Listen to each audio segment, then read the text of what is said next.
Si Alex Ila ay muli nang bumiyahe, naghahanda para sa hardcourt swing at para sa pinakamalaking entablado sa lahat, ang 2026 UA Open. Ngunit pagdating ni Ila sa New York, hindi siya papasok sa isang ordinaryong tennis market. Papasok siya sa isang komunidad na matagal nang naghihintay ng isang sandaling tulad nito sa loob ng maraming henerasyon. Sa Queens, Jersey City, Long Island, at hilagang bahagi ng New Jersey, ay matatagpuan ang isa sa pinakamalalaking komunidad ng mga Pilipino sa Estados Unidos. Daan-daang libong tao ang bumuo ng kanilang buhay doon sa pamamagitan ng ilang dekada ng imigrasyon, muling pagsasama ng mga pamilya, edukasyon, pag-aalaga bilang mga nurse, engineering, negosyo, at matinding pagsisikap. Hindi sila pumunta sa New York dahil sa tennis. Ngunit ngayon, ang tennis ay nagbigay sa komunidad na iyon ng isang taong maaari nilang suportahan at ipagdiwang. Si Alex Ila ay 21 taong gulang pa lamang, ngunit ang reaksyon sa kanyang presensya ay nagsasabi ng isang mas malaking kwento. Saan man siya pumunta, lumilitaw ang mga watawat ng Pilipinas sa mga manonood. Nakataas ang mga cellphone ng mga tagahanga. May mga pamilyang naglalakbay para lamang mapanood siya. At napupuno ang social media ng mga video ng mga taga-suportang nagdiriwang sa bawat puntos.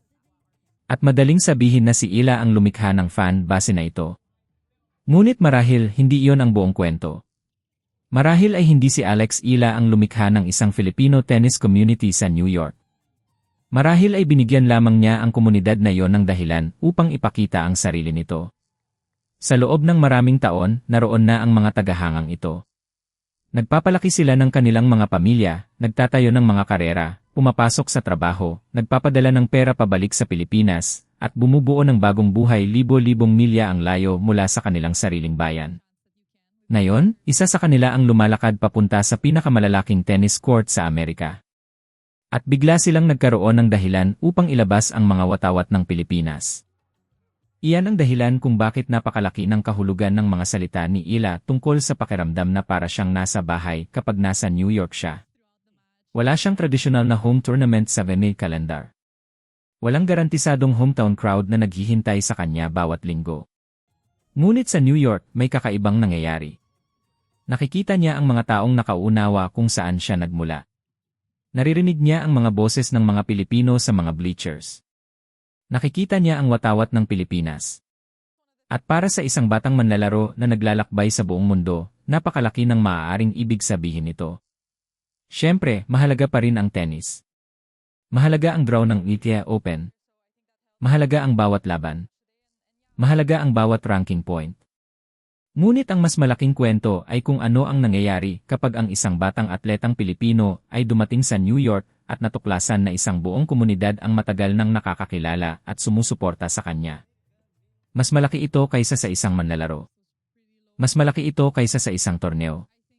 At nagbubukas ito ng isang napakagandang tanong, si Alex Ila ba ang bumuo ng koneksyong ito sa New York, o ang Filipino community ba ng New York ay naghihintay lamang ng isang taong tulad niya?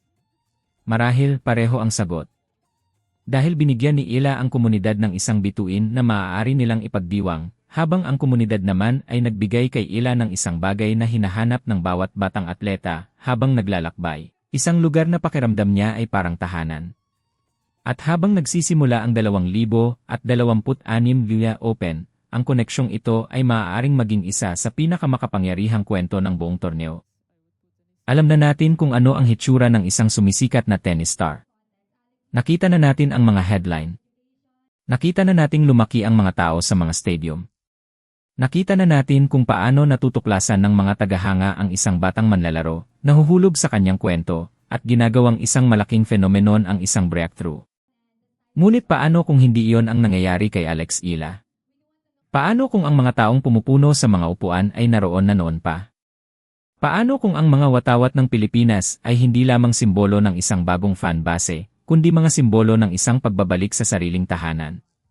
Dahil kung iyon ang katotohanan, ganap na nagbabago ang kwentong ito. Hindi na lamang ito tungkol sa isang batang tennis player na nananalo ng mga laban. Nagiging kwento ito tungkol sa isang komunidad na kinikilala ang isa sa sarili nitong mga kababayan. Isang komunidad na kumalat sa iba't ibang lungsod at henerasyon. Ngunit biglang nagkaroon ng isang taong pare-pareho nilang sinusuportahan, isang taong nakatayo sa tennis court sa harap nila. At sa loob ng ilang oras, libo-libong tao na maaaring hindi pa kailanman nagkita ay biglang nakakaramdam ng koneksyon sa isa't isa. Iyan ang tunay na hitsura ng representasyon kapag lumampas ito sa pagiging isang simpleng slogan. Makikita ito sa mga pamilyang nagdadala ng mga watawat ng Pilipinas papasok sa isang tennis stadium. Makikita ito sa mga tagahangang naglalakbay sa buong lungsod para lamang mapanood ang isang manlalaro na pumasok sa court. Makikita ito sa isang batang atleta na naririnig ang mga taong mula sa sarili niyang komunidad na sumisigaw at nagpapalakpak para sa kanyang pangalan, libo-libong milya ang layo mula sa kanyang tahanan. At iyan ang dahilan kung bakit nararapat na mas pagtuunan ng pansin ang pag-angat ni Alex Ila.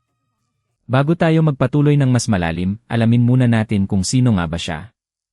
Si Alex Ila ay 21 taong gulang, isang 5'9" na left-handed player na hinubog ang kanyang laro sa international tennis circuit. Nagsasanay siya sa Rafa Nadal Academy sa Mallorca, ngunit ang pinakamahalagang bahagi ng kanyang kwento ay ang mga nagawa niya mismo sa tennis court. Noong 2026, naabot ni Ila ang pinakamataas na ranking ng kanyang karera, no 20 sa EMEA rankings. At pagkatapos ay dumating ang August 3. Sa Washington, hinarap ni Ila ang World No. 3 na si Jessica Pegula sa final ng Mubadala Sea Open, isang laban na naantala dahil sa ulan. Papasok na ngayon si Alex Ila sa VIA Open, at kahanga-hanga na ang kanyang mga nagawa sa tennis. Isa siyang direct entry player sa main draw ng VIA Open sa Usta Billie Jean King National Tennis Center sa Flushing Meadows. At kapag inilabas na ang women's draw, inaasahang muli siyang gagawa ng kasaysayan bilang pinakamataas na niraranggo na Filipino singles player na nakapasok sa isang Grand Slam main draw. Iyan ang tennis. Iyan ang kanyang mga nagawa.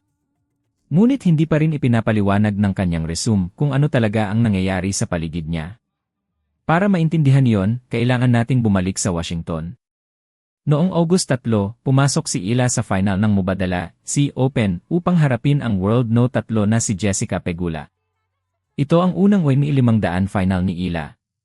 Hindi pa siya kailanman nananalo ng isang WTA Tour level singles title. At gayunpaman, may isang kahanga-hangang bagay nang nangyayari sa loob ng stadium. Malakas ang suporta ng crowd para kay Ila. Makikita ang mga watawat ng Pilipinas sa lahat ng dako. May mga tagahangang may dalang mga watawat na nakakabit sa mga patpat, may mga bumabalot nito sa kanilang mga balikat, at may mga nagtataas nito sa ibabaw ng mga upuan sa stadium. Sa tuwing babalik si Ila sa kanyang upuan sa panahon ng changeover, tumatayo ang ilang bahagi ng crowd upang palakpakan siya. Pag-isipan niyo iyon sandali. Paano nagkakaroon ng ganitong klase ng atmosphere ang isang manlalaro bago pa man siya manalo ng isang WTA singles title? Paano biglang lumilitaw ang mga watawat? Paano nagsisimula ang mga sigawan at chants? Paano nag-organisa ang mga pamilya para bumili ng mga tiket? Paano naglalakbay ang mga tagahanga papunta sa stadium? Paano nagkakaisa ang isang buong komunidad upang magpasya na ang partikular na manlalarong ito ay karapat-dapat nilang puntahan at suportahan? Hindi nangyayari ang mga bagay na yon sa loob lamang ng isang gabi. At iyan ang unang palatandaan na may mas malaki pang nangyayari. At pagkatapos